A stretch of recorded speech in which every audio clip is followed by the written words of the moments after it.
Laužas centrējums un kuriozi vārti. Ārprāts. Pilnīgs apjukums, neviens ne otrs negaidīja. Un, jā, šāds vārds laikam var būt tikai Latvijā. Tiešām, ko var komentēt par šo situāciju? Solņitins izdarīja centrējumu, sanāca gluži ne tā kā centrējumu, sanāca ne tā kā gribēja, bet pat labāk ne tā kā gribēja. Un, Dārģis apjuts, aizsargi arī apjukuši un otrais mēģinājums. Ir piespēle vārti! Tā arī bija piespēle, tas bija sitiens ar vārti. Un Dārģis neapmierinās ar sit par reklāmas stendu, jo nenolasīja situāciju. Dārģis divreiz šodien ir iekritis, diezgan rupi ir iekritis, gurīgi sakot. Tiesnesis viņam aizrāda, ka šādu reakciju var dabūt arī ieraudzīt kaut ko zeltanu krāsas. Jācīnās ar to, kas ir. Liepāja cenšas uzbrukt atkal un izgājiens 1-1. Sitiens un jā, bumba vārtos. Ļoti veiksmīga maiņa. Kamešs tikko izgāja uz maiņu un uzreiz vārti izskrēja laukuma centru. Aizmet bumbu garām Dārģim pa vārtu sabu un bumbu tomēr atrada ceļu vārtu tīklā. 3-0 Liepājai. Šajā spēlē intriga. Ja vēl kaut kāda intriga bija pirmajā puslaikā, tad tagad intrigas vairāk nav un iespējas pa labo malu, iespējas pa kreiso. Laužās pa centru. Čikikšvili piespēlē uz labo malu. Cenšas apspēlēt Jemeļinu, piespēlē gar vārtiem. Jā, ir vārti! Neticami vārti tālajā stūrī.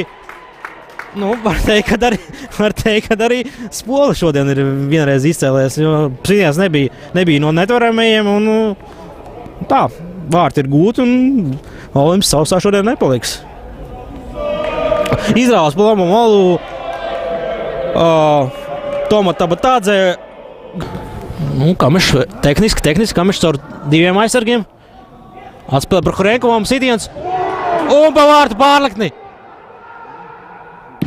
Jā, līnijnieks neapsēl karods, viņa tāda bumba nebija šārsojas vārtu līniju. Opra Hrenkovs piešaujās, iespējams nākamais sitiens varētu būt tīklos. Kamešs viens pats mēģinās apspēlē aizsargu. Nokavēr sitienu par Hrenkovs uz kreiso malu. Un jā, no kreisās malas Valskis. Var teikt, no visiem vārtiem, kas šodien gūti, šie bija viskaistākie, vissimpātiskāk izspēlētie. Skaista kombinācija. Kamešs uz Prohorenkovu. Kamešs pats nevarēs iedot Prohorenkovam. Prohorenkovs arī nebija labā sitiena pozīcijā jādod Valskim uz kreiso malu. Un ar kreiso gāju tālajā stūrī spēcīgs sitiens. Dārģi arī nevar vaņot šajā gadījumā. Tas vairāk bija kā piespēle, nevis sitiens, jo sitienam jābūt stiprākam. Jurģis Kalns izgājiens 1-1. Garām Dārģim. Varētu būt arī sarkanā kartīte šeit. Jā, ir sarkanā kartīte. Bez pārsteigumiem Dārģis par pēdējās cerības sodu tiek aizsūtīts uz dušām. Uz skonto halas augstajām dušām Dārģis dodas.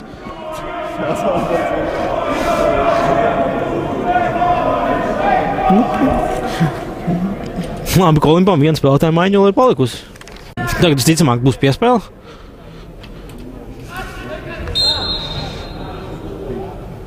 Nē, tomēr sitīs un Spola. Spola ārprāts. Spola uztaisīja rītīgākās joks. Spola atcer bumbu savā vārtu priekšā. Tā, un varbūt tās bumba bija nedaudz planējoša, un tāpēc Olimpam vēl bija iespēja tur iesist. Ulsons Zangafonovs netrāpīja, un pēc tam vēl kolēģis aiziet garām vārtiem. Godīgi sakot, rezultātam bija jākļūst 2-4 šajā epizodē.